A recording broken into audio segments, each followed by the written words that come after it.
Publié le jeudi 5 avril 2018 à 18h17 par la rédaction concernant l'héritage de Johnny Hallyday, Nathalie Baye voulait, s'en tenir au communiqué qu'elle avait envoyé il y a tout juste un mois au Figaro, un long texte dans lequel elle apportait son soutien à David et Laura tout en enfonçant Laetitia. Toute la famille Boudou est citée sur le testament, jusqu'aux frères que Johnny ne supportait pas, tandis que David et Laura, artistes eux-mêmes, se voient refuser ne serait-ce que le droit d'écouter le projet d'album posthume de leur père, écrivait l'actrice. Malheureusement, les aînés étaient les bêtes noires de leur belle-mère. Johnny en a beaucoup souffert, David et Laura aussi. Il y avait l'apparence, photo familiale à l'appui, mais la réalité était beaucoup moins gracieuse.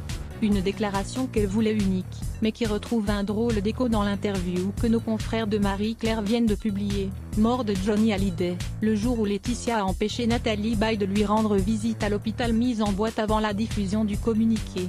Cette rencontre avait été précédée d'une demande spécifique de l'attaché de presse de Nathalie Baye qui demandait qu'aucune allusion concernant l'héritage Hallyday ou la position de Laura dans l'affaire ne soit abordée, ordre que le journaliste de Marie-Claire a totalement oublié. Après avoir montré son agacement, Nathalie Baye a rappelé à notre confrère le deal imposé par son attaché de presse avant de lâcher. Pas en offre, chacun est libre de réagir comme il veut, mais, pour moi, c'est hors de question. Cette affaire est trop pénible, trop odieuse, trop médiatique et trop vulgaire. Je trouverais ça sale et dégradant d'en parler. Je me refuse catégoriquement de l'évoquer, et vous n'obtiendrez rien de plus.